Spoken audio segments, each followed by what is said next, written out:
Mari kita berdoa, Bapak dan Ibu. Kami bersyukur atas berkat Tuhan. Kami boleh menikmati hari yang baru yang Tuhan berikan. Terlebih kesempatan untuk kami kembali belajar. Terima kasih untuk Pendeta Riani yang Tuhan mau pakai menjadi saluran berkat buat setiap kami. Dan biarlah setiap kami dituntun dalam penyertaan Roh Kudus. Kami siap, Tuhan tuntunlah kami. Dalam Yesus kami berdoa. Amin. Bapak dan Ibu, ada banyak tantangan-tantangan yang dihadapi oleh anak-anak. Dan kita ingin supaya anak-anak kita benar-benar menjadi anak yang tangguh, anak yang pemberani, dan kita sering ngomong sama mereka jangan takut. Apakah eh, perintah atau semangat atau perkataan jangan takut itu masih relevan ya untuk anak-anak yang kita dampingi? Nah, Karyani akan berbagi banyak hal dan semoga kesempatan ini bisa menjadi tempat di mana kita berbagi juga pengalaman-pengalaman bersama-sama dengan rekan-rekan yang lain. Karyani, silakan Karyani. Oke, makasih Kak Hendra. Selamat pagi, Opa Oma, Bapak Ibu. Em, Senang sekali dengan Zoom ini kita bisa bertemu. Ada yang di Amerika, ada yang di Pengampon, ada yang di Jakarta, ada yang di Tulung Agung ya, atau di manapun Bapak Ibu berada, kita belajar bersama intinya. Nah, kenapa kita bikin grand parenting? Karena banyak kali ya Kak Hendra, opa oma ini justru yang diberi kesempatan indah oleh Tuhan untuk membesarkan cucu-cucunya. Jadi perlu juga dong kita belajar ya, sama seperti papa mama saya berusia 81 tahun juga tetap belajar. Wah, membanggakan dan mengharukan sekali. Sebab kita dilahirkan sebetulnya oleh Tuhan untuk sama-sama belajar. Pelajaran pertama yang saya pelajari, oh dari Batam juga ada, ya Pak. Em, Pelajaran pertama yang saya pelajari adalah setiap malam sebelum tidur itu katanya adalah masa di mana seorang anak atau bahkan bayi itu punya momen yang paling indah untuk membuka jendela hatinya. Jadi kalau malam-malam atau menjelang tidur, biasanya menjelang istirahat lah gitu ya, jendela hatinya tuh terbuka. Nah, pada waktu dia terbuka, dia siap untuk dimasukkan sesuatu yang membuat dia bisa ingat seumur hidup. Bayangkan Bapak Ibu, kalau sebelum tidur itu pas lagi mau ngantuk-ngantuk dimarahin gitu ya karena dia rewel kepanasan, atau kita ngoceh-ngoceh terus gitu ya dengan berbagai instruksi. Saya nggak tahu apakah efektivitas itu terjadi, tetapi dalam pengalaman dan dalam penelitian, hal-hal impresi yang menyenangkan itu yang lebih berguna. Nah, maka dari itu salah satu yang paling cocok mereka alami adalah mereka mendengarkan lagu yang sangat merdu dan indah. Nah, lagu tadi yang kita nyanyikan bersama, Bapakku Datang Padamu, sampai membuat saya sangat terharu. Kenapa? Karena hampir setiap malam kalau saya menggendong anak saya sebelum tidur, kalau saya tidak ada rapat di gereja gitu ya, kalau ada rapat giliran suami saya. Nah, kalau saya punya kesempatan menggendong dia di malam hari sebelum tidur, itu lagu yang saya ulang-ulang. Jadi menariknya lagu yang berulang itu seperti firman Tuhan kan berulang-ulang ya. Lagu yang berulang itu membuat eh, anak itu bisa meresapi. Jadi itu lagu berulang pada menjelang tidur gitu ya. Dan lagu itu sangat membuat saya merasa tenang dan menenangkan anak yang nangis karena lagu itu begitu lembut. Nah, beda sama suami saya kalau menjelang malam anaknya didengerin lagu Mozart gitu ya, For Baby, Lullaby dan sebagainya. Jadilah anak kami anak yang menyukai seni gitu ya. Nah, jadi Bapak Ibu itu untuk pendahuluannya, tapi hari ini kita akan belajar sebuah tema gitu. Sebetulnya mengulik dan kita merenungkan tema ini gitu ya. Ketika seorang cucu atau seorang anak mengatakan dengan jujur, ini jarang sekali loh ada anak bisa ngomong kayak gini, "Opa, Oma, aku takut." gitu ya. Aku takut. Nah, lalu apa nih biasanya yang dilakukan oleh opa oma? Nah, shortcut atau cepetnya sih ngomongnya apa Bapak Ibu seperti ada dalam tulisan di samping ini. Jangan takut gitu ya. Itu paling gampang kayak malaikat Tuhan bertemu dengan Maria. Jangan takut. Malaikat Tuhan bertemu dengan para gembala, jangan takut gitu. Nah, kita pikir kata itu cocok buat cucu-cucu kita. Pertanyaannya, apakah masih relevan nih? Apalagi semakin cucu kita atau anak kita remaja, pemuda. Aduh, Mam, aku takut nih ya. Gimana nih ya kalau dipecat kerja? Jangan takut, gitu ya. Aduh, Mam, aku takut nih. Gimana kalau aku menikah nggak punya anak? Jangan takut. Mam, aku takut nih. Atau Opa, aku takut nih. Opa, besok ada ulangan. Jangan takut, gitu. Nah, apakah kata itu relevan? Nah, Bapak Ibu, sekarang kita tebak-tebakan dulu.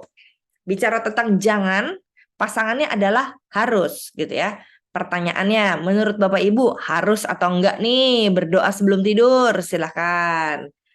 Yang mau menjawab atau yang ada di chat, harus enggak? Harus. Harus, Kak. Harus ya? Ya. Iya. Ada yang bisa bilang tidak harus? Banyaknya harus ya. Yang lain belum menjawab ya. Ada yang bilang enggak harus kok berdoa sebelum tidur gitu. Oke. Yang kedua, oh harus ya. Wah, ini jawabannya harus semua gitu. Jadi opa oma dan bapak ibu akan mengharuskan anaknya ya. Ayo harus doa sebelum tidur gitu ya. Jadi ini perintah yang nggak bisa diganggu gugat, ngantuk atau lapar atau udah capek gitu ya. Harus berdoa gitu ya. Yang kedua, saya belum jawab ya. Sebaiknya tidak takut. Kenapa Pak? Sebaiknya tidak takut. Baiknya tidak Sama takut. aja dengan jangan ya. Ya. Oke. Harus berdoa nggak Pak? Sebaiknya tidak harus berdoa, tapi baiknya berdoa. Gimana tuh? Kita mengerti kata jangan kan mestinya. Iya. Oke, saya paham jawabannya. Nanti kita jelaskan. Yang kedua, Ya. harus atau tidak Pak cuci tangan sebelum makan atau gosok gigi sebelum tidur? Harus. Harus ya. Oh, Harus. jadi opa oma akan mengharuskan cucunya kalau nginep di rumah gimana dong? Aduh, Nah, udah cuci tangan. Ya harus sudah siapin. ngantuk. Karena Gimana, Pak?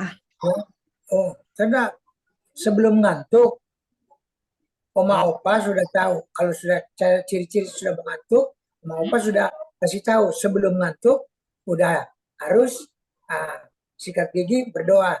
Jangan lupa pipis. Sama Pipis jangan lupa.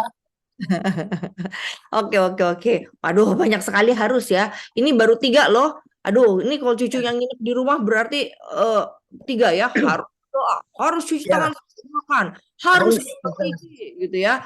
Nah, kira-kira ada nggak cucu kita yang nggak mau? Semakin diharuskan, semakin nggak mau. Banyak. Ada.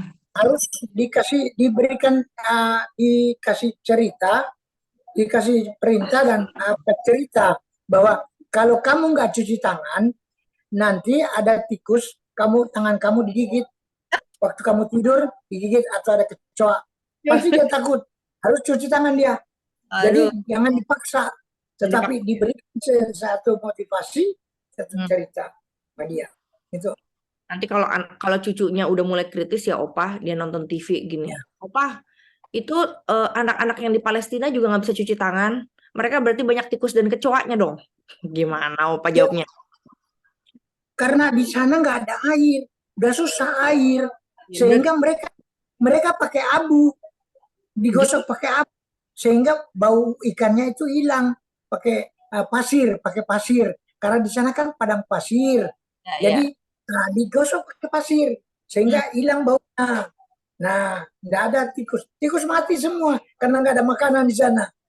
Berarti Opa, kalau aku main pasir di pantai, aku nggak usah dong cuci tangan. Kan pasirnya bisa bikin bersih tanganku. Gimana Opa? Ya, lain main di pasir di pantai dengan pasir di gurun pasir itu tidak sama. pasir di pantai itu ada airnya dan kamu nggak akan bau apa-apa karena sudah tercuci dengan air laut. Kalau di pasir di gurun pasir padang pasir itu lain. Jadi Oke. itu ada pasirnya. Oke, Opa pokoknya nggak mau tahu Opa katanya. Pokoknya aku nggak mau cuci tangan, gitu ya. Nah, apa yang Opa akan lakukan?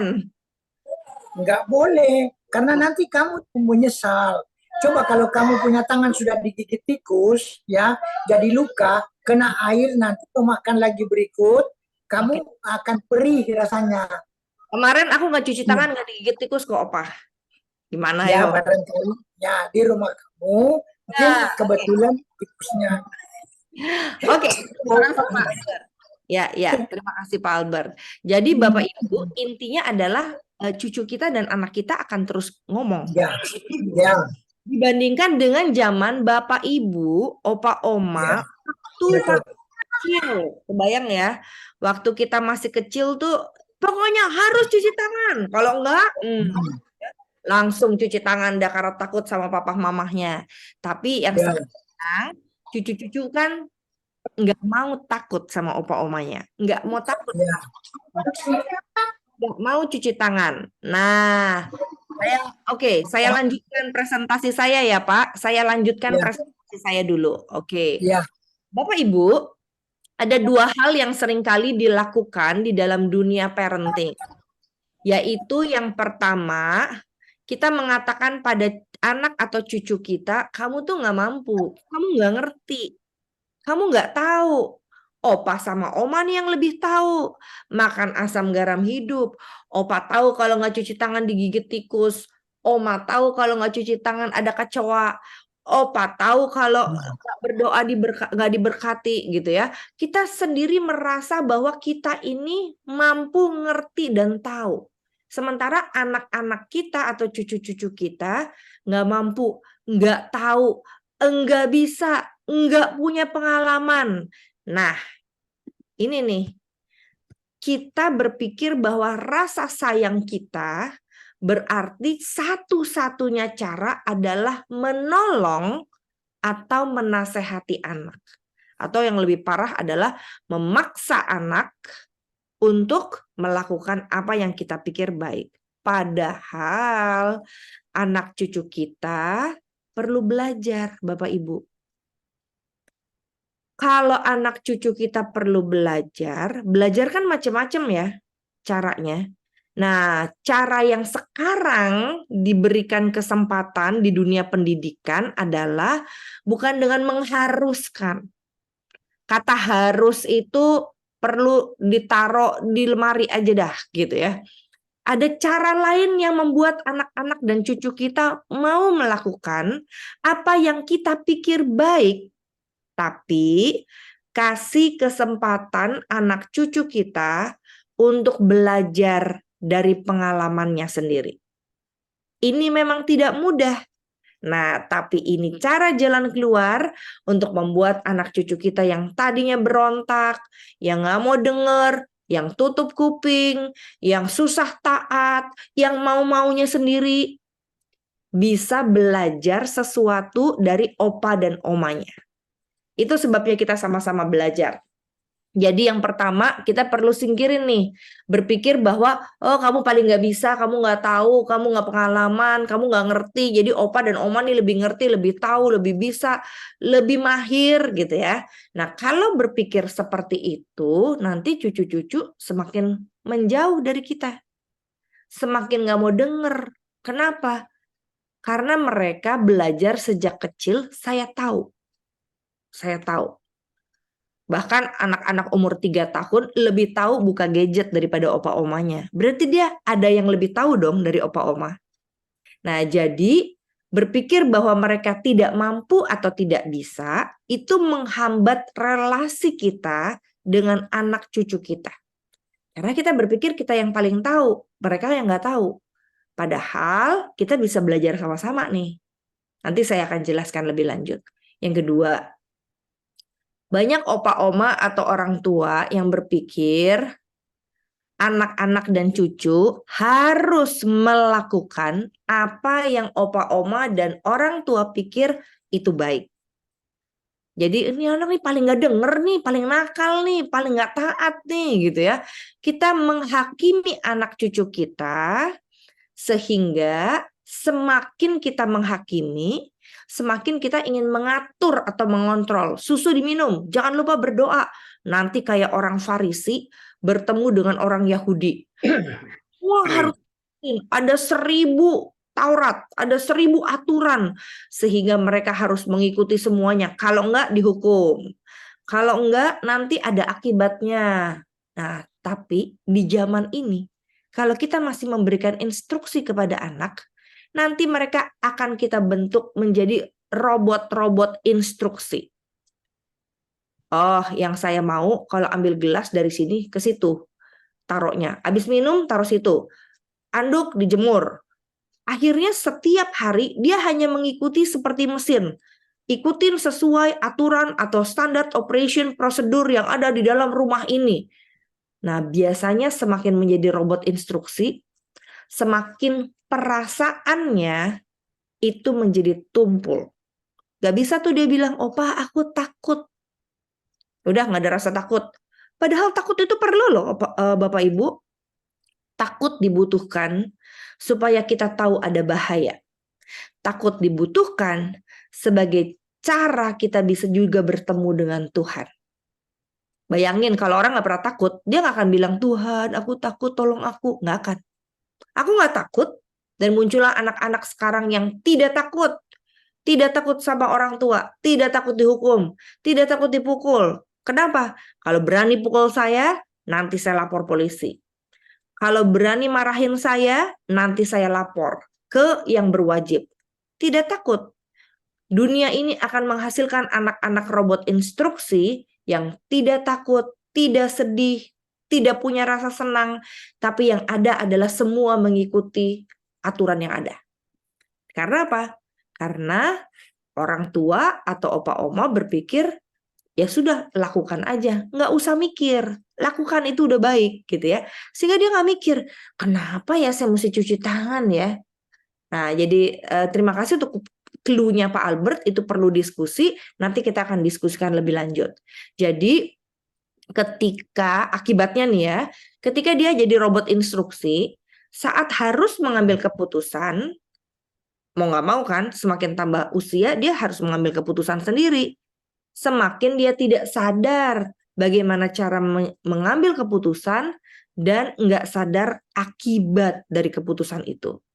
Maka muncullah anak-anak yang nggak apa-apalah seks di luar nikah itu. Paling nanti cerai, paling ya nikah, paling nanti gitu. Jadi kayak menggampangkan sekali hidup.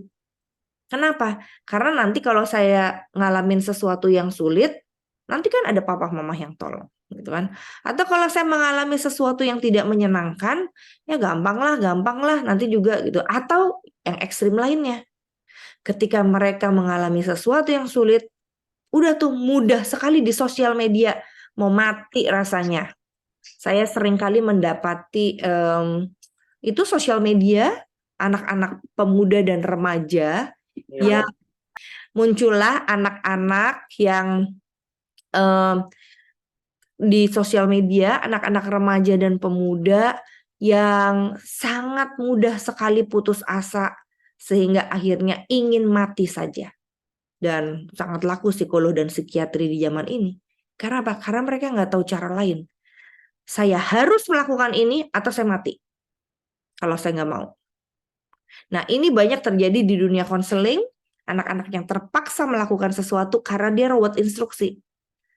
Kalau tidak melakukan, dia tidak bisa tanggung akibatnya. Dan itu sebabnya lebih baik mati saja. Nah, itu sebabnya dunia parenting berpikir bagaimana caranya menolong mereka supaya khususnya anak-anak tidak cepat-cepat shortcut. Udah deh, saya mati aja, saya putus sekolah aja, saya keluar dari kerjaan. Banyak sekali anak-anak yang sering kali keluar dari kerjaan, didesak oleh atasan, keluar. Nggak suka dengan rekan kerja, keluar. Ada 1000 perusahaan lain yang akan terima saya. Buat apa saya bertahan di sini? Atau yang kemungkinan lainnya, ada 1000 cara untuk mati dan mengakhiri hidup, gitu ya. Sehingga orang tua dan opa oma semakin tidak berdaya. tinggal tunggu waktu kapan anak-anak dan cucu kita berontak dari menjadi robot instruksi. Nah, Bapak Ibu, memang betul di dalam dunia parenting ada tahapannya. 0 sampai 5 tahun kita perlu ajak dia disiplin. 6 sampai 12 kita latih mereka gitu ya. Oh, udah disiplin sikat gigi, gimana caranya membereskan kamar mandi, di training lagi. Umur 13 kita coaching dengan bertanya-tanya. Umur 17 baru kita menjadi sahabat. Nah, tapi cara disiplin dan training nih di 0 sampai 12 tahun itu bukan dengan cara kekerasan, bukan dengan memerintah atau melarang, bukan dengan mengharuskan atau menghukum, tapi bisa dengan cara coaching. Nah, kita nggak pelajari coaching hari ini, tapi ini adalah solusi bagaimana kita nggak mudah sekali mengatakan harus dan jangan. Karena itu hanya sebuah instruksi yang membuat anak akhirnya menjadi robot instruksi. Nah, gimana sih jalan keluarnya supaya mereka tetap melakukan hal baik? Ada nih. Jadi, robot instruksi, kita perlu tahu dulu kenapa. Kan saya juga nggak mau menginstruksikan Bapak Ibu untuk stop mengatakan jangan dan harus. Bukan. Kita perlu tahu dulu kenapa robot instruksi itu tidak efektif di zaman ini. Menghasilkan anak cucu yang memberontak, ingin mati rasanya, atau akhirnya bertekad ketika saya dewasa saya akan tinggalkan rumah. Nggak peduli apa kata orang tua saya punya uang sendiri, saya ingin hidup mandiri, dan saya nggak butuh orang tua saya. Gitu ya. Jadi dengan kemarahan ya mereka mengatakannya. Nah begini ceritanya, di zaman dunia kita masih penjajahan, saya kira ada Bapak Ibu, Opa Oma yang ada di zaman itu ya, tahun 40-an. Nah, penjajahan itu kan punya ciri, yaitu mengekang. Setelah penjajah pergi, gitu ya, dunia pendidikan tetap diteruskan hasil dari jajahan, yaitu yang disebut pendidikan postkolonial, khususnya di Indonesia, gitu ya. Pendidikan post atau pasca kolonialisme di Indonesia masih meniru para penjajah, beda sama pendidikan postkolonial di luar. Mereka berjuang untuk ayo kita keluar dari dunia penjajahan, dan hasilnya mereka membuat dunia pendidikan menjadi baru, menjadi diperbaharui, menjadi berubah.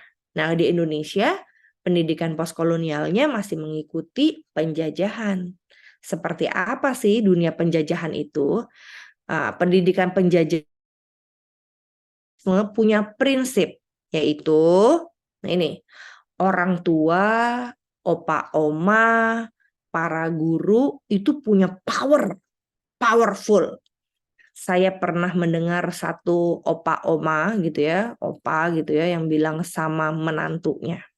Jadi waktu itu anaknya meninggal, lalu menantunya masih tinggal bersama dan punya anak-anak gitu ya. Nah, si opa bilang gini, saya tuh sebetulnya punya uang banyak loh untuk memberikan kepada cucu-cucu saya. Sehingga cucu-cucu saya pasti walaupun bapaknya udah meninggal, tapi tetap bisa sekolah, mau S1, mau S2, ada saya duitnya. Tapi saya nggak mau kasih sekarang, karena cucu-cucunya masih kecil. Loh kenapa nggak mau kasih sekarang gitu kan ya? Ternyata dia bilang karena nanti saya nggak punya power. Nah inilah. Banyak kali orang berpikir power itu dimiliki saat orang punya uang. Dan memang kenyataannya power dimiliki saat orang punya uang. Sehingga itulah yang diteruskan dalam pendidikan pasca kolonialisme akibat mengikuti pendidikan kolonialisme. Dengan berpikir bahwa opa oma orang tua, guru, bos gitu ya, adalah orang-orang yang powerful. Saya lebih tahu, saya lebih berkuasa, saya lebih bisa memprovide atau memenuhi kebutuhan. Sehingga akhirnya itu sangat menekan. Menekan siapa? Menekan anak-anak, anak didik, bahkan cucu-cucu. Karena apa? Kita nganggapnya kamu nggak tahu, kamu bergantung pada orang tua, guru, dan opa oma, dan kamu itu cuman orang yang belajar follow. Ikut aja ikut. Pokoknya orang tua bilang apa ikut. Nanti kalau udah besar, nah jadi orang tua yang suruh anak-anaknya juga ikut lagi. Nah ini kan mewariskan pendidikan kolonialisme namanya. Seperti apa pendidikan kolonialisme? Nah, pendidikan kolonialisme itu tadi ada yang powerful, ada yang powerless. Lalu dimasukkan dalam dunia teologi. Yang powerful itu adalah ayah atau suami. Yang powerless itu adalah istri. Yang lebih powerless adalah anak. Apalagi cucu gitu ya. Apalagi kalau saya masih punya uang, masih punya harta, masih punya materi, masih punya orang-orang yang bisa mengikuti instruksi saya. Nah, kalau ini terjadi terus, muncullah orang-orang powerless yang memberontak. Benar kan? Opa, oma, bapak, ibu yang sangat keras dengan anaknya atau cucunya, nanti cucu-cucu anak-anak seperti daerah jajahan memberontak. Nggak mau, saya nggak mau ikut gitu ya. Terus dia berontak, bahkan melakukan tindakan-tindakan yang cenderung menurut kita kurang ajar. Ini anak kok kurang ajar ya. Belum aja dewasa, udah ngelawan gitu ya. Karena prinsip kita powerful dan powerless. Jadi anak cucu nggak boleh ngelawan. Jadi kalau udah mulai, yang tadi saya bilang kan, ke Pak Albert, opa saya mah nggak mau cuci tangan. Kata opa kan cuci tangan itu nanti ada tikus, ada kecoa, ada semut gitu ya. Enggak, 10 kali saya nggak cuci tangan juga nggak digigit sama tikus gitu kan. Nah muncul tuh pikiran untuk memberontak. Kenapa? Karena sistem pendidikan yang kita lakukan masih powerful powerless. Pendidikan kolonialisme ini ada sering kali saya kalau ngomong itu banyak orang tersinggung Bapak Ibu. Tapi sebetulnya bukan mau menyinggung, mau mengajak kita untuk berpikir bersama, kita perlu keluar dari sistem pendidikan ini. Nah, apa sih cirinya? Satu, ini biasa nih, pendidikan kolonialisme powerful powerless dilakukan dengan membandingkan. Jadi ngapain sih bandingin? Ini nih ya, ini anak nih pinter nih, kalau yang ini kurang. Kita nggak pakai kata bodoh mungkin. Kalau zaman 30-40 tahun yang lalu saya masih punya pengalaman ada orang tua yang bodoh-bodohin saya. Goblok bodoh gitu ya. Sekarang nggak berani gitu ya. Kenapa? Nanti ditegur orang tuanya atau opa omanya. Tapi kita cenderung membandingkan. Ini anak lebih pintar daripada ini. Ini anak lebih ganteng daripada ini. Ini anak lebih nurut daripada ini. Ini lebih nakal daripada yang kakaknya gitu ya. Membandingkan baik dan nakal, pintar dan bodoh.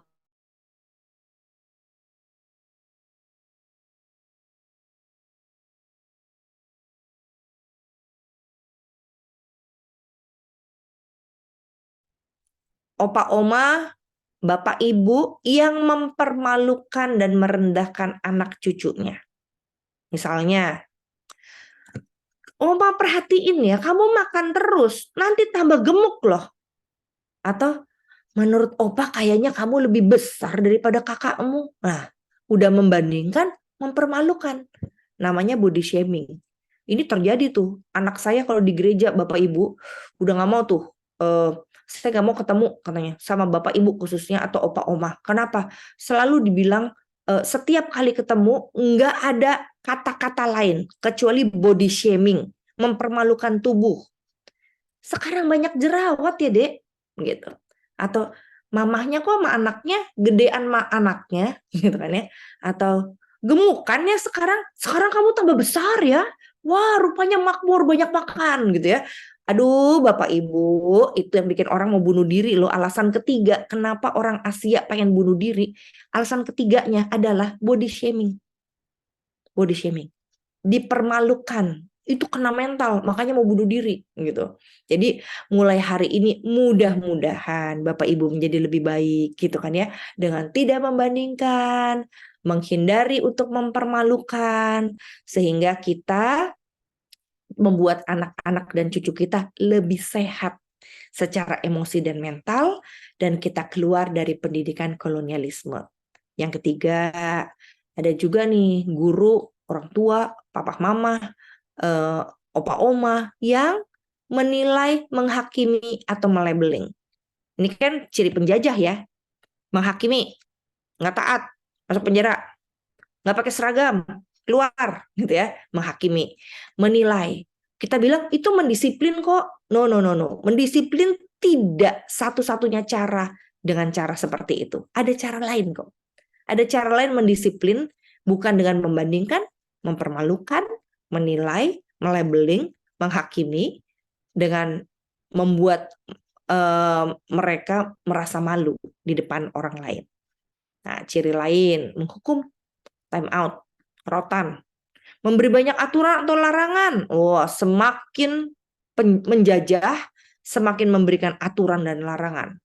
Dengar kata mama, dengar kata oma. Apa kata papa? Apa kata opa tadi? Ikutin.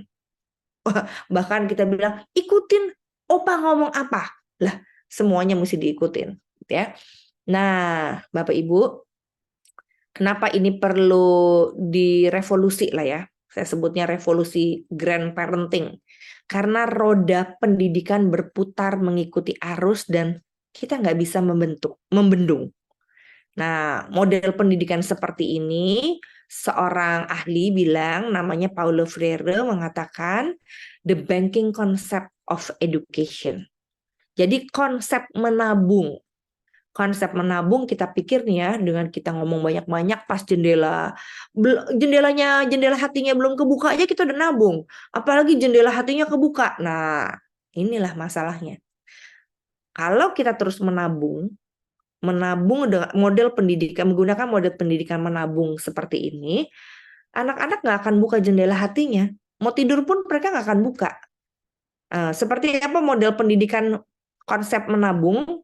Bank, orang tua berpikir yang baik, orang tua mengatakan yang menurutnya baik dan benar, orang tua suruh mereka melakukan, dengan anak mengikuti, dan ini menjadi kebiasaan. Kita pikir ini terbaik, nggak ada cara lain. This is the best. Nah, yang dilakukan begini nih, yang namanya banking concept ya, bank concept. Dengar, simpan baik-baik, ikutin, dan terus lakukan. Nah, Bapak Ibu, banking concept of education, the banking concept of education membuat anak-anak cuman tahu satu hal.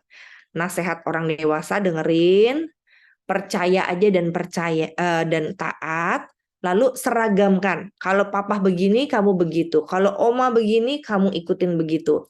Tapi hasilnya apa? Hasilnya anak bisa jadi berontak. Atau menjadi peniru yang tidak kreatif, merasa bersalah kalau keluar aturan, dan menyalahkan orang yang nggak bisa ikut. Ini yang lebih parah, menyalahkan. Emosi banget, gitu ya. Jadi ada ekstrim yang berbeda ya.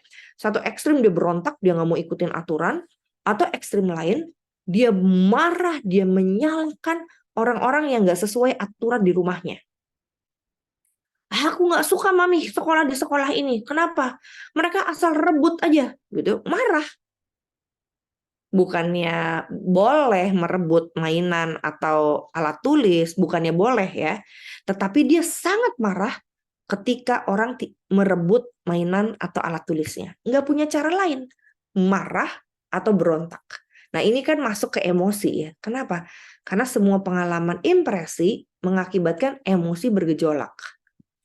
Nah, Bapak Ibu kita nonton dulu ya. Ini ada film.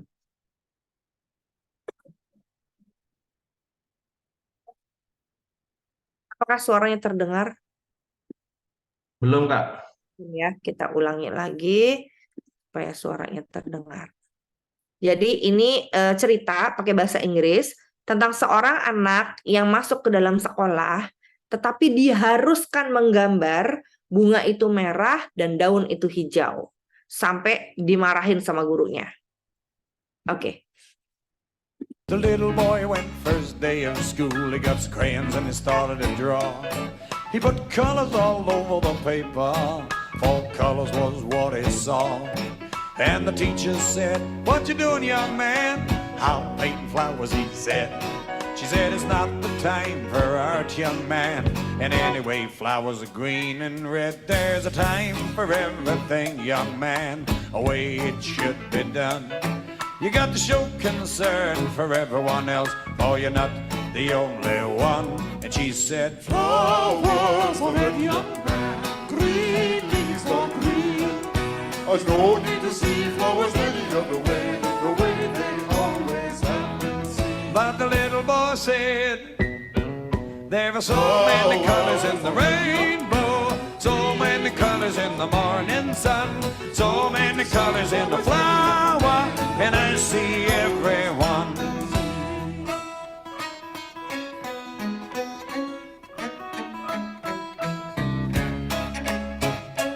Well, the teacher said, you're sassy, there's ways that things should be, and you'll paint flowers the way they are. So repeat after me. And she said, flowers are red, green leaves for green. There's no need to see flowers any other way than the way they always have been seen. But the little boy said again, there are so many colors in the rainbow, so many colors in the morning sun, so many colors in the flower, and I see everyone.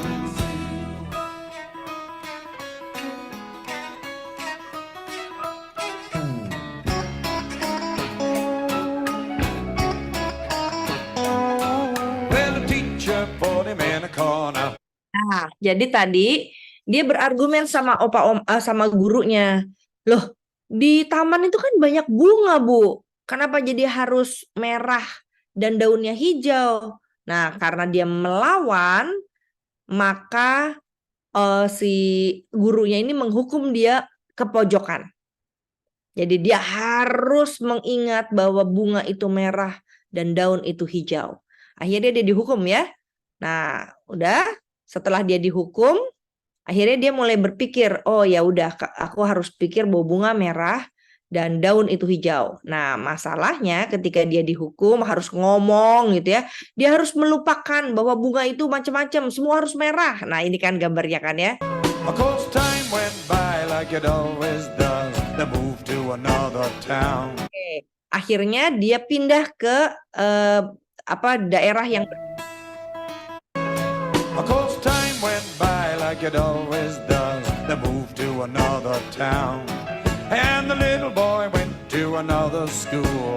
This is what he found. The teacher there was smiling. She said, painting should be fun. And there are so many colors in a flower, so let's use every one. But that little boy painted flowers in neat rows of green and red. And when the teacher asked him why, this is what he said.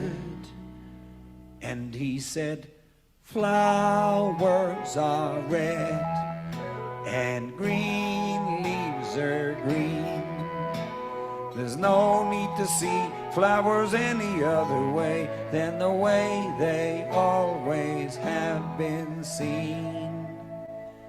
But there still must be a way to have our children say, there are so many colors in the rainbow, so many colors in the morning sun, so many colors in the flower, and I see everyone. Betapa ironisnya hidup, Bapak Ibu. Itulah yang terjadi. Akhirnya anak itu ketika pindah sekolah disuruh menggambar, ya dia takut kan dihukum. Maka dia hanya bisa menggambar bunga merah dan daun hijau. Kenapa? Karena harus begitu kata guru lamanya gitu. Nah, kebayang power atau kekuatan dari pendidikan kolonialisme adalah anak-anak mengikuti hanya seperti pattern atau bentuk yang diharuskan. Dan muncullah anak-anak Kristen yang cuma tahu, ini dalam katekisasi atau bina prabaptis, cuma tahu bagaimana cara membuat anak-anakmu nanti spiritualitasnya bertumbuh sebagai seorang pengikut Kristus setelah dibaptis. Orang tua cuma jawab gampang. Baca kitab suci, doa tiap hari, tambah sekolah minggu lah kalau sempat atau kalau nggak ngantuk gitu ya. Cuman 3 hal itu aja yang dia tahu. Kenapa? Karena itu yang kita indoktrinasi setiap kali. Baca Alkitab, doa, ke sekolah minggu. Dan semakin hari, semakin sedikit anak-anak yang melakukan 3 kewajiban itu. Lalu apa dong? Nanti kita diskusi ya. Nah, bukan berarti nggak mengizinkan atau kita nggak memberi kesempatan mereka untuk membaca firman. Bukan begitu caranya. Jadi ini bicara cara Bapak Ibu. Esensi atau kontennya kita tahu. Anak perlu punya relasi yang dekat dengan Tuhan. Anak perlu berada di dalam komunitas imannya. Nanti di sesi 4, 2 minggu yang akan datang, kita akan belajar faith languages atau bahasa-bahasa iman gitu ya. Nah, kita juga perlu tahu anak perlu tahu bagaimana hidup menjadi dekat dengan Tuhan. Itu saya setuju. Tapi bukan dengan cara mengharuskan sekarang doa. Kalau nggak berdoa, nggak tidur. Misalnya gitu ya. Nah, itu model-model cara kolonialisme. Seperti yang tadi Ibu itu bilang. Nah, cara berpikirnya juga seperti guru tadi bilang, nggak, kamu harus ikut aturan Ibu. Karena itu yang paling baik dan itu yang bagus. Gitu, yang benar. Nah, ini kan bahaya kalau anak sekarang masih diperlakukan seperti itu, yaitu bisa berontak atau dia shortcut. Udah deh, saya nggak mau hidup aja deh. Nggak enak hidup juga gitu ya. Banyak aturan. Nah, apa sumbangsi pendidikan dan parenting? Ini sebetulnya Robert Fulghum mengatakan, menganjurkan pada kita, salah satunya adalah jangan takut anak-anak kita tuh nggak dengerin kita. Kenapa? Karena pendidikan yang paling powerful, pendidikan yang sangat berpengaruh buat anak justru adalah ketika mereka melihat kita, menyaksikan kita, dan merasakan hasil kerja kita.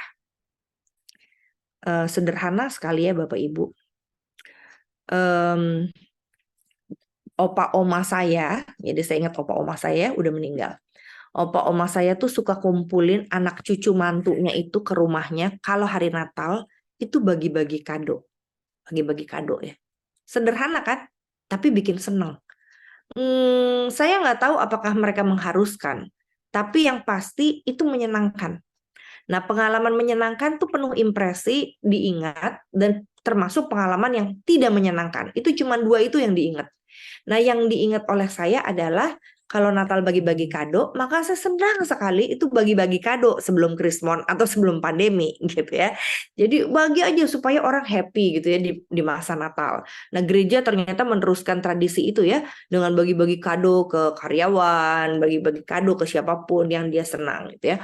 Nah, itu sebuah pendidikan yang namanya covered message atau pesan yang tersembunyi. Nah, Fulghum mengajak kita untuk yang paling penting tuh pendidikan tuh yang paling tersembunyi, yang tidak terlihat, tidak didengar oleh kata-kata, tapi bisa dilihat oleh mata.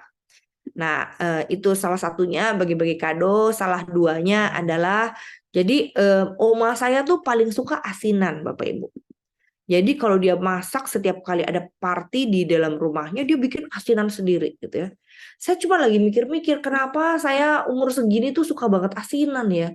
Oh, ternyata saya tuh sering dikasih asinan enak oleh oma saya. Itu covered message. Pesan yang tersembunyi tapi itu dibagikan dan diteruskan. Nah, itu baru makanan, baru berupa bagi-bagi hadiah. Bagaimana nanti dunia spiritualitas juga mengajak kita untuk memberikan pengalaman yang menyenangkan sehingga cucu-cucu kita lihat opa-omanya begitu. Saya mau kayak gitu. Opa omanya ramah, saya ikut ramah. Opa omanya sebelum tidur, aduh pengen dulu ngobrol sama Tuhan gitu ya. Ayo kita ngobrol sama Tuhan dulu. Nah, itu kan lebih menyenangkan dibandingkan doa dulu. Duduk, nggak boleh tidur-tiduran kalau doa gitu ya. Padahal waktu kita di ICU atau di rumah sakit atau kita tidak berdaya, kita juga berdoa sambil tidur kan. Jadi bukan tidur atau duduk ya yang paling penting. Tapi hati yang dekat dengan Tuhan kan yang kita mau ajarkan. Nah, jadi apa yang itu sumbangsi dunia pendidikan dan parenting gitu ya. Nah, jadi adakah cara lain? Nah, ini tadi sudah dalam diskusi gitu ya. Kita sudah mendengar bagaimana reasoning, jadi Pak Albert tadi berusaha reasoning sama saya, memberikan alasan berarti ya. Memberikan alasan kalau kepanjangan nggak mau didengerin Bapak Ibu. Jadi cukup 1 kalimat. Kalau udah 2-3 kalimat, anak sekarang itu kan banyak main gadget. Main gadget itu kan hitungannya detik. Jadi kalau kita jelasin lebih daripada gadget bergerak, itu mereka tinggalin kita. Mungkin mukanya ada depan kita, tapi telinganya udah ditutup buat dia. Nah, jadi reasoning atau memberikan alasan itu satu cara yang lebih efektif dibandingkan memerintah. Nah, memberi alasan itu berarti bukan memerintah atau larangan. Dek, tahu nggak? Kalau nggak sikat gigi ya, itu bakterinya dia party di dalam gigi kamu, gitu ya. Udah 1 kalimat aja. Maka kita perlu pikir nih, apa 1 kalimat yang tidak terlalu panjang yang membuat anak termotivasi untuk melakukan yang baik dengan keputusan mereka sendiri. Jadi prinsipnya adalah mengambil keputusan sendiri. Kenapa? Karena kalau keputusannya disuruh, itu robot instruksi. Kalau keputusan dari dalam hati, itu berarti impresi yang membawa sebuah pengalaman yang akan berbekas lebih panjang waktunya atau lebih panjang manfaatnya, efektivitasnya. Jadi kasih reason ya, alasan. Yang kedua, jadi anak-anak yang kreatif Bapak Ibu tidak suka melakukan instruksi. Karena mereka punya cara sendiri yang kreatif, anak dan cucu yang kreatif. Maka Bapak Ibu perlu mengajak mereka memilih dengan alasan yang sudah kita berikan. Jadi reasoning terlebih dahulu, lalu berikan choices. Mau sikat gigi, oma yang sikatin supaya bakteri, pakai supaya bakterinya pergi, atau kamu bisa sendiri sikat gigi, ngusir bakterinya. Nah, itu choices gitu ya. Bukan dengan keharusan. Jadi pilihan membuat anak cucu kita belajar berpikir. Sampai dia remaja juga kita bisa ngomong choices dan reasoning. Misalnya, Mami aku ada party, atau Oma aku ada party. Oke. Mau pergi sampai malam, ditungguin sama opa oma, kan lucu banget ya, party ditungguin opa oma gitu ya. Atau mau pulang lebih pagi, lebih sorean, tapi pulang sendiri nanti sama teman-teman gitu ya. Jadi choices dan reasoning itu saling melengkapi dan perlu dilakukan sejak kecil. Jadi kalau udah remaja, berontaknya lebih banyak. Nggak mau dua-duanya, bisa kan dia ngomong seperti itu. Tapi kalau dia masih TK, SD, dia hanya terpaku pikirannya pada choices atau pada pilihannya saja. Nah, yang ketiga, betul seperti tadi ada Bapak yang mengatakan storytelling diceritain dulu. Tapi Bapak Ibu, storytelling hanya berlaku ketika anak atau cucu kita itu masih jendela hatinya dibuka untuk kita. Artinya, kita lihat nih dari body language-nya. Dia siap denger atau enggak? Karena tubuh dia bisa menjawab covered message, apakah dia mau mendengarkan opa omanya atau papa mamanya atau tidak. Nah, kalau dia tidak mau mendengarkan, maka percuma kita storytelling banyak-banyak. Storytelling kepada anak dan cucu bukan sesi curhat, karena kita akan ditinggalkan oleh mereka. Storytelling kepada anak cucu adalah metode atau cara agar mereka mau mendengarkan hal baik yang kita mau pesankan.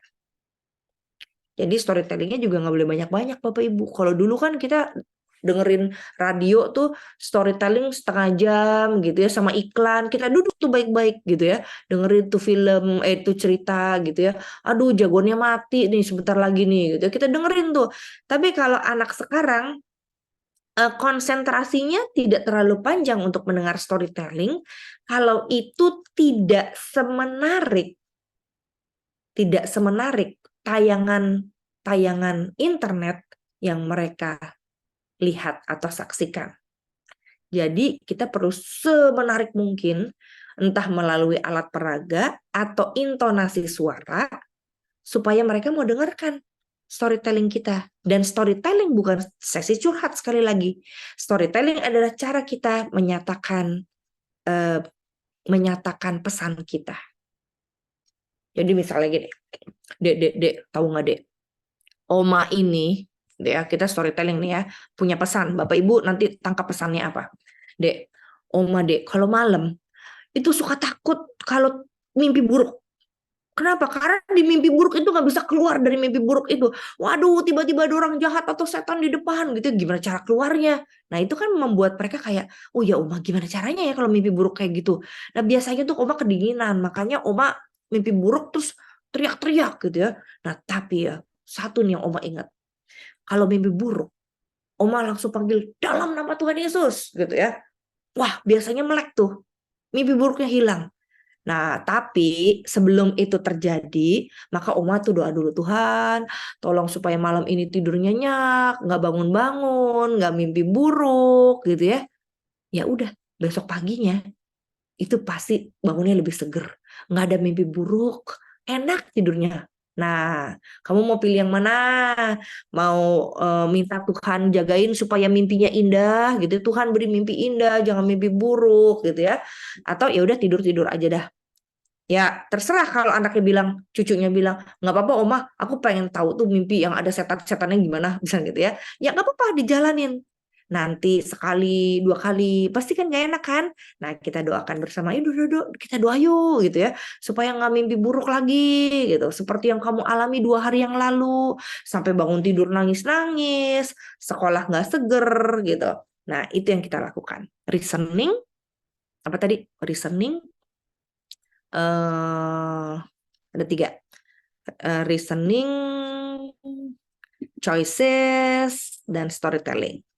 Jadi storytelling bercerita menginspirasi. Dan yang terakhir, bukan terakhir ya, keempat adalah questioning. Jadi Bapak Ibu, Opa Oma, mari kita ubah kalimat seru ya, perintah, larangan, ajaran, dengan kalimat tanya. Oke, questioning itu bertanya atau coaching, membuat anak atau cucu menemukan jawabannya sendiri. Yuk kita latihan sebentar ya sebelum kita akhiri. Oke, Bapak Ibu yang mau ikut latihan bisa buka unmute, bisa juga tulis di chat gitu ya. Kalau saya bilang begini, dan questioningnya itu bukan dengan jawaban ya atau tidak ya Bapak Ibu, bikin jawaban yang pertanyaan yang membuat anak atau cucu menjawab bukan ya atau tidak. Contoh, perintahnya kamu harus makan buah gitu ya. Harus makan buah. Mari kita ubah menjadi pertanyaan. Silakan. Apakah ada yang mau mencoba? Oh ya, Ibu Rosmi bilang sebaiknya. Oke, terima kasih Bu Rosmi. Sekarang menggunakan kata pertanyaan bagaimana? Ya. Kamu sudah pernah nggak ngerasain buah durian atau buah mangga? Oke, terima kasih Pak. Itu ya, oke, terima kasih. Terus dia jawabnya udah, belum, tapi nggak mau. Nah, pertanyaannya diubah, jangan sampai cuma 2 jawaban ya atau tidak. Betul. Lain, Pak. Jadi setelah itu dia akan bertanya belum Mas Saudara. Nah, kalau kamu mau tahu buah durian itu enak atau buah mangga itu enak dan bisa mendatangkan kesehatan bagi Ya, kita. seru Pak. Dia akan mencoba. Reasoning ya, reasoning. Sekarang pertanyaannya pakai pertanyaan seperti yang ada di dalam chat. Ya. Buah apa kamu kan? Nah, itu pertanyaan ya. Pertanyaannya bukan iya dan tidak, tapi pertanyaannya banyak. Terus, buah apa yang kamu suka? Gitu ya. Atau ada lagi, Ibu Linda, kamu mau makan buah apa saja? Atau yuk kita ke supermarket, kamu pilih mau makan buah yang mana? Atau Oma kan bukan supermarket ya. Oma kan bukan supermarket. Jadi Oma punya apel dan pir. Kamu mau yang mana? Gitu ya. Jadi makasih untuk pertanyaannya ya. Bu. Nah, oke, terima kasih. Saya lanjutin. Jadi bertanya ya. Yang selanjutnya, nah ini ada hal yang kelima, tapi gini, ya nggak mau saya mah maunya terus nasehatin, saya terusnya mau kasih perintah. Kenapa? Karena di Ulangan 6 dibilang tuh, apa yang kuperintahkan kepadamu harus engkau perhatikan, harus engkau hajarkan berulang-ulang, membicarakan apabila duduk, apabila perjalanan, apabila berbaring, apabila bangun, gitu ya. Nah, ini ayat tuh jadi bagaimana maksudnya? Kita nggak boleh perintahkan, nggak boleh berulang-ulang. Nah, begini Bapak Ibu. Ayat ini sebetulnya bukan buat ayat ini buat orang tua yang sudah mengalami cinta Tuhan seperti orang Israel. Maka Tuhan mengajak Bapak Ibu untuk yang sudah mengalami cinta Tuhan, mengajarkan ulang-ulang untuk mencintai Tuhan. Itu garis bawahnya. Jadi bukan ngajarin harus makan buah, harus berdoa, harus ulang-ulang bikin mereka ke sekolah minggu, bukan. Tapi apa? Ajar berulang-ulang bagaimana opa, oma, bapak, ibu menunjukkan sayang kepada Tuhan. Itu berarti nggak bisa dengan kata-kata kan? Membicarakan cinta bapak, ibu, dan opa, oma kepada cucu-cucu. Membicarakan tuh menceritakan. Jadi waktu duduk-duduk gitu ya. Oma tuh Dek paling senang banget kalau ngajar sekolah minggu. Jadi sampai hari ini Oma tuh terus ngajar sekolah minggu. Senang rasanya ketemu anak-anak, mereka bisa nyanyi lagu-lagu sekolah minggu gitu ya. Rasanya kangen sama mereka. Nah, itu Oma sedang menceritakan, membicarakan tentang indahnya melayani Tuhan. Jadi melayani itu bukan keharusan Bapak Ibu, tapi indah, dan itu diceritakan. Atau dalam perjalanan nih, daripada anak main gadget ya, cucu main gadget, mulai tuh membicarakan dalam perjalanan kan. Wow, Dek, coba lihat Dek. Lihat ya, bagaimana Tuhan menggambar awan itu indah banget ya. Coba lihat tuh, ada yang gambar beruang, masih lihat tuh gambar beruang. Waduh, itu keren banget Tuhan gambarnya ya, menakjubkan, keren banget Tuhan. Itu Bapak, Ibu, Opa, Oma sedang mengajak anak-anak mengimitasi namanya. Imitasi itu memberi contoh bagaimana mengagumi Tuhan, mencintai Tuhan, mensyukuri cinta Tuhan dalam bentuk kata-kata dan kekaguman. Nah, jadi dengan cara seperti itu, anak-anak punya namanya SLO, tips hari ini. Significant Learning Opportunity. Kesempatan untuk belajar. Nah, jadi Bapak Ibu, selamat memberikan impresi yang kuat buat anak cucu, bagaimana dalam kesempatan belajar, anak-anak dan cucu menjadi senang, menikmati, bukan dengan paksaan, bukan dengan harus, dan bukan dengan jangan. Sekarang kita ubah terakhir, kita tutup dengan kalau Opa, Oma, aku takut. Kita pakai 5 yang mana? Pakai reasoning, pakai choices, pakai questioning, pakai imitating, atau pakai storytelling. Yang mana Bapak Ibu mau lakukan? Silakan siapa yang mau mencoba? Silakan siapa yang mau mencoba? Kalau anak bilang, Opa, Oma, aku takut. Misalnya, aku takut besok nggak lulus, ada ujian atau ada tes. Nah, Opa, Oma pakai yang mana dari 5 itu? Silakan. Kira-kira ada yang mau ngomong? Ada yang mau coba bicara? Ya, bagaimana Bu Erna? Ya, saya punya cucu 2, yang paling besar kelas 3. Dia kalau besok mau ulangan suka bilang gini, kan bilang ke saya mama, ke bundanya bunda, jadi ke saya mama. Mama, adik takut. Kenapa? Adik kan udah belajar. Kalau kita sudah belajar pasti bisa, jadi jangan takut. Ya gitu ya, iya. Kalau nggak bisa ya lewat dulu. Nanti Adit ingat dikerjakan lagi. Saya suka beri penjelasan begitu, Bu. Ya. Sekarang kita ubah, Bu. Ubah kata jangan takut menjadi apa? Apa dari 5 itu, Bu? Ada storytelling, ada imitating, ada questioning. Storytelling. Bu Wiwit, Bu Wiwit storytelling ya? Gimana Bu Wiwit cara Iya. storytellingnya? Gimana Bu cara storytellingnya? Ini ada juga di dalam chat ya. Bu Eva, gimana caranya storytelling? Kalau Oma aku takut besok mau ulangan gitu ya. Terus Ibu Eva akan ngomong apa? Storytellingnya gimana Bu? Oke, saya bantu ya. Bagaimana cara bantunya? Gimana cara ngomongnya? Opa, aku takut besok mau ulangan. Kita pakai kata storytelling ya, Bapak Ibu. Jadi storytelling ngomong gini. Dek, waktu mami ulangan sakit perut banget deh, sakit perut dah, udah nggak tahu deh gimana caranya. Tapi tiba-tiba ya ada teman mami tuh di sebelah. Kenapa dia diem aja? Lu ngapain tuh? Ini kan kita mau ujian nih takut gitu kan. Ntar gue doa dulu katanya. Nah sejak itu tuh Oma inget kalau mau ujian doa dulu seperti teman Oma. Bener loh, jadi tenang. Nah, kamu mau doanya di mana? Ini choices ya. Kamu mau doain Oma atau mau doa sendiri gitu ya. Oke, demikian. Oke, Ibu Joyce, cerita tentang Daud dan Goliat gimana caranya, Bu? Silakan. Pakai contoh Daud dan Goliat ya. Goliat datang dengan badan besar, tapi Daud datang dengan nama Tuhan.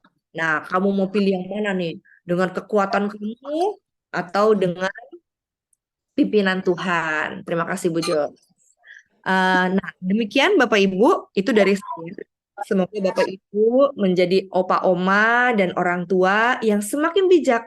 Karena prinsipnya opa oma bijak, cucu bahagia. Tuhan memberkati. Demikian Pak Hendra.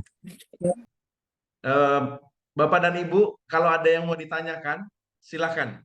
Kita buka ruang tanya jawab ya Karyani ya. Kalau ada yang mau ditanyakan, silakan. Adakah Bapak Ibu yang menanyakan, langsung open mic ya, Bapak dan Ibu, supaya saya bisa tahu. Selamat siang, Bu Riani dan Pak Hendra. Selamat siang, Bu, silakan. Saya mendengar sesi dari Bu Riani ini, saya jadi ingat sekarang banyak sekali ya remaja itu kayak nggak takut gitu melakukan kekerasan ya, menyiksa, bahkan anak TK juga nggak takut sama gurunya. Apa mungkin itu juga kita jadi salah ya dalam mengasuh dan membimbing cucu-cucu atau gimana? Terima kasih, itu aja. Oke, Karyani langsung Kak, silakan. Ya, ya Bu Eni, anak-anak sekarang berontak karena di dalam dunia media dan pendidikan juga diajak bagaimana kita boleh menyatakan pendapat kita. Nah, hanya saja kalau orang tua masih berpikir mereka lebih berkuasa atau powerful, akhirnya orang tua nggak mengajak dan mengajar anak bagaimana beropini, berargumentasi, atau berpendapat secara sehat. Yang ada adalah pemberontakan. Tapi kalau kita udah sadar nih, oh ya saya juga nggak mau powerful, saya nggak mau seperti penjajah nih, saya juga nggak mau menekan anak, kita bisa ajak dan ajar mereka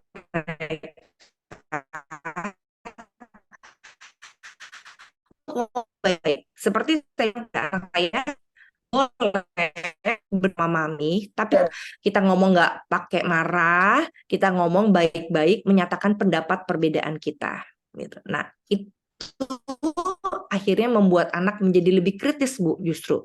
Bukan berontak, tapi kritis. Terima kasih, Bu Eni. Terima kasih Bu. Ya. Ada lagi, Bapak Ibu? Silakan, kalau ada lagi. Saya, Silakan, Pak Ibu Hendra. Tris. Iya. Ibu Pendeta Riani, saya punya cucu usianya 15 bulan. Nah, memang saya paling sebulan sekali bertemu gitu. Nah, kadang memang saya ini ayo dimakan begitu. Saya cenderung memaksa memberi penjelasan atau menyuruh. Dia sekarang senang membuang sampah. Saya sering melatih, tolong buang sampah ke sana ya, lalu dia lari membuang sampah. Nah, Nah, dengan mendengarkan penjelasan Ibu tadi, apa yang sudah saya lakukan ini, gimana cara memperbaiki kesalahan-kesalahan atau hal-hal yang tidak kurang tepat agar bisa sesuai dengan pendidikan yang sekarang untuk anak-anak itu. Ya. Gimana caranya, Bu? Oke Bu, makasih banget Bu. Dengan Ibu ngebelajar itu udah paling bagus banget. Itu udah langkah awal yang sangat tepat gitu. Jadi kita kan sama-sama belajar nih Bu di sini ya. Belajar bisa juga dari kesalahan. Kita melakukan kesalahan di masa lalu, kita memperbaiki di masa depan. Nah, tadi 5 tips itu Bu. Yang pertama, kalau Ibu memang mau mengajak dia untuk makan apa yang Ibu tawarkan, pakai alasan. Misalnya, ini Uti ada makanan ini dibikinnya itu susah loh dari malam kemarin. Ya. Terus untuk kamu, terus aku nggak mau Uti, gitu kan ya. Misalnya dia bilang gitu kan. Nah, Uti nggak boleh paksa nih. Uti dengan bilang, oke, mau makannya sekarang atau dibawa pulang, kan bisa kan? Ya, jadi dia punya pilihan, nggak merasa dipaksa. Kalau dia bilang dibawa pulang aja deh, berarti dia belum mau makan. Ya nggak apa-apa dong. Nah, kita menerima pendapat yang berbeda.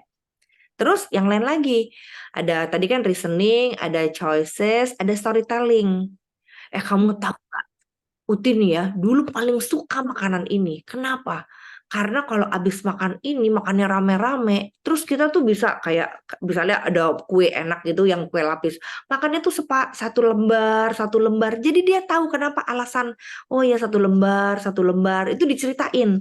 Dan itu kita suka tukeran sama teman-teman. Yang merah saya suka, ya udah tukeran yang merah misalnya. Itu storytelling, membuat anak mau makan apa yang kita sajikan. Tapi juga ada kita imitating, ini enak loh, yuk kita makan bareng. Nggak mau ya, kamu mau dibawa pulang atau dimakan sini? Nah, sambil menunjukkan enaknya makan itu. Nah, tapi sekali lagi, ya memang kita nggak bisa paksa Uti. Kita memberikan pilihan, dan ketika anak memilih yang berbeda dari kita menghargai. Jadi itu dulu, ketika dia tahu bahwa dia dihargai, nanti dia mau datang lagi ke Utinya. Iya. Terima kasih, Bu Tis. Terima kasih, Ibu. Ya. Terima kasih Bu Rosme. Di chat, kalau anak ketika diberi choices malah bilang terserah mami aja, malas milih, bagaimana Bu? Oke, makasih banget ya. Banyak anak malas milih karena banyak alasan. Beberapa alasan. Bisa karena dia takut kalau salah milih. Anak yang hati-hati, anak yang dilahirkan sangat hati-hati, dia tidak mau salah. Kalau dia salah memilih, dia tahu akibatnya, dia bisa dimarahin, dia bisa gagal, dia bisa mengalami kesulitan saat memilih tersebut. Maka ada anak-anak yang menyerahkan kepada orang tua karena dia tahu kalau orang tua yang milih, yang nanggung akibatnya nanti orang tua. Nah, kalau anak seperti ini, dia perlu belajar bahwa pilihan dia kita hargai. Jadi, pilihan dia perlu kita hargai. Jadi ketika dia memilih tapi salah, nah makanya kita kasih pilihannya yang baik dan benar nih, Ibu Rosme. Jadi bukan pilihan yang mau ikut mama atau sendirian di rumah, gitu kan? Ya terserah mama lah gitu ya, karena kalau gue sendirian juga saya tidak suka gitu kan ya. Nah jadi kasih pilihan yang baik. Misalnya mau pergi sekarang atau pergi 5 menit lagi, terserah mami deh gitu kan ya. Loh kamu pilih, kenapa? Nah berikan reasonnya. Kalau kamu yang pilih, mami senang. Kalau kamu yang pilih, kalau mami yang pilih, kamu kan bisa nggak senang, gitu. Nah, jadi kasih alasan. Jadi pilihan itu perlu ada alasan. Pelan-pelan melatihnya, karena latihan mulai dari memilih awal itu perlu pilihan-pilihan yang mudah. Konsekuensinya sederhana, misalnya. Mau makan sekarang atau makan 1 jam lagi. Kalau makan sekarang, adanya cuman ini. Kalau makan nanti, mama atau mami bisa masak dulu. Nah, ketika mereka bilang terserah, ya udah. Kalau terserah mami pilihannya menunggu kamu untuk menjawab. Tungguin aja, misalnya gitu ya. Jadi kita perlu punya waktu menunggu mereka berpikir dan mengambil jawaban. Tapi itu ketika mereka menjawab dan mereka menanggung konsekuensinya, kalau nggak enak kita temenin. Sehingga anak belajar menanggung akibat walaupun tidak enak tanpa disalahkan atau dihakimi bahkan dihukum. Begitu Bro Rosme, semoga menjawab. Ada lagi Bu Eva, anak saya menuju SMP. Lebih suka cerita tentang pergaulan di sekolah dengan guru BP-nya. Apa karena dia merasa tidak percaya sama saya sebagai ibunya? Nah, saya nggak tahu Bu, mesti ditanya anaknya. Tapi bisa jadi iya. Karena kalau anak-anak kita mulai bercerita hal-hal yang menurut kita tidak baik dan tidak benar, muncul tuh, jangan takut, jangan lakukan, jangan mikir seperti itu, mulai banyak jangan dan larangan. Misalnya aja, siapkah ibu ketika anak ibu menuju jenjang SMP, dia bilang, Mam, saya suka sama tuh anak. Kenapa? Dia bagus banget. Saya pengen pacaran sama dia.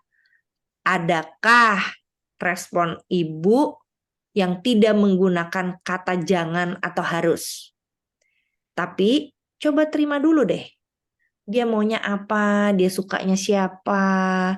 Nah mungkin ini saya menduga guru BP-nya belajar pendidikan seperti yang kita pelajari hari ini.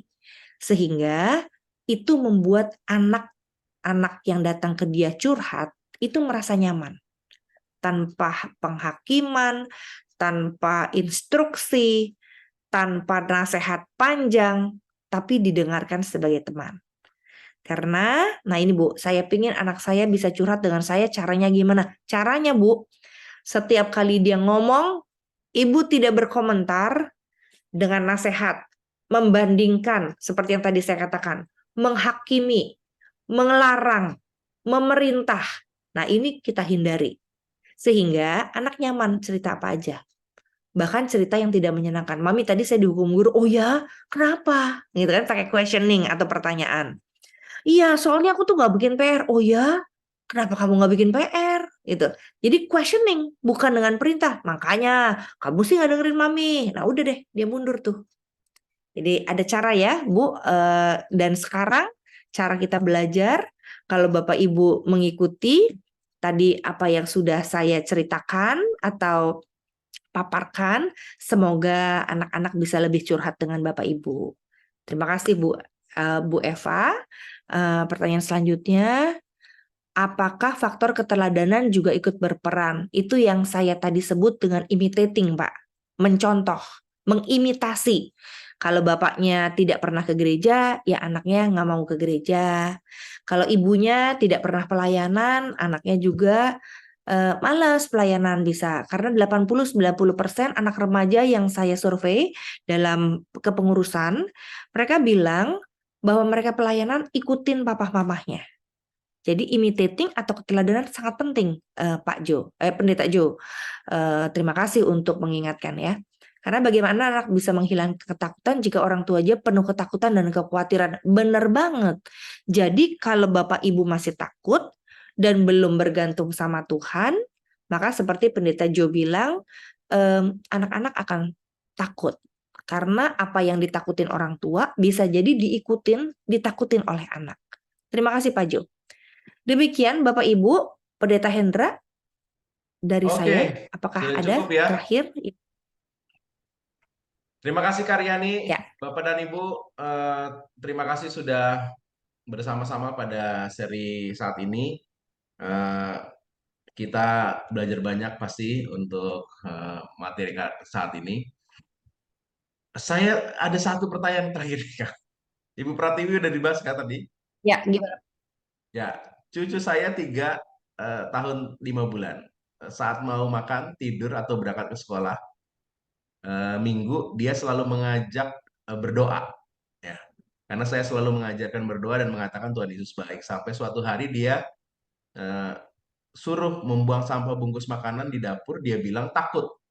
bagaimana cara menghilangkan ketakutan karena saya yakin itu akibat perkataan orang yang ada di rumah. Hmm.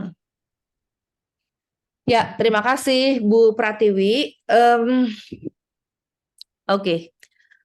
Satu, kita pakai reasoning ya. Tadi reasoning itu memberikan alasan. Jadi alasan kalau Oma percaya loh, Dek, kalau Tuhan Yesus tuh ada di hati kita. Jadi kalau Oma takut ya, Oma akan nyanyi itu dalam hati atau di mulut Oma. Dalam nama Yesus, dalam nama Yesus. Itu Oma percaya kuasa Tuhan akan bekerja. Sehingga kita nggak takut. Itu satu. Yang kedua, itu kan reasoning ya, reasoning. Yang kedua, pakai choices. Pakai choices itu pilihan ya Bu Pratiwi. Pakai choices tuh begini, mau ke dapur ditemenin Oma atau sendiri sambil nyanyi dalam nama Yesus. Gitu. Jadi diajak untuk memilih, tapi juga dikasih alasan, dikasih cerita tadi storytelling, ada Tuhan Yesus loh di dalam hati. Nah, yang ketiga itu tadi melalui apa saya lupa tuh. Yang ketiga itu yang keempat itu kalau mereka questioning ya. Jadi kalau questioning itu begini Bu Pratiwi. Kita bisa tanyakan, apa yang membuat kamu takut? Jadi kita perlu tahu dulu alasannya. Misalnya dia bilang, ada yang cerita aku di kamar di dapur tuh ada ini Oma, atau dia bilang aku lihat sesuatu Oma. Nah, itu perlu dieksplor atau dicari tahu apa alasannya. Makanya questioning. Kalau imitating ya kita contohin. Bagaimana misalnya dalam keadaan mati lampu jalan bersama anak atau nyalahin lampu dulu atau kita masuk ke dalam dapur dengan sambil bilang Tuhan Yesus aku mau ke dapur, tolong Tuhan ada bersama saya sehingga nggak ada yang ganggu saya, misalnya gitu ya. Itu imitating atau memberi teladan seperti yang Pendeta Jo bilang tadi. Jadi bisa kita pakai 5 hal itu Bu, kita coba. Semoga Ibu menemukan apa alasan anak atau cucu Ibu menjadi takut. Gitu. Terima kasih. Demikian dari saya, Pendeta. Terima kasih Pendeta Yani. Kita akan menutup bagian sesi kali ini. Terima kasih sudah bersama-sama. Kita sudah belajar banyak pada saat ini. Kita akan jumpa lagi pada Selasa minggu depan. Dan semua rekaman ini ada di YouTube channel Bina Warga. Terima kasih untuk Bapak dan Ibu yang sudah setia untuk mengikutinya. Karyani, bolehkah Karyani tutup dalam doa untuk pertemuan ini? Silakan. Bapak Ibu, mari kita bersama berdoa. Bapak di surga, kami bersyukur karena kami selalu diberi kesempatan untuk belajar. Berikan kepada kami hikmat-Mu sehingga ketika menghadapi anak, menantu, cucu-cucu, Tuhan anugerahkan hikmat Tuhan sehingga kami bisa mencoba untuk belajar reasoning, memberikan alasan. Kami juga belajar untuk memberi contoh, imitating. Kami belajar untuk memberikan choices atau pilihan pada anak dan cucu kami. Kami bisa belajar juga untuk questioning, belajar bertanya daripada memerintah atau melarang. Terima kasih ya Bapak. Ini doa kami, mampukan kami dengan kuasa kasih Tuhan yang ajaib. Dalam Kristus kami mohon. Amin. Terima kasih Bapak dan Ibu. Kita akan jumpa lagi Selasa depan. Terima kasih, sampai jumpa. Tuhan berkati.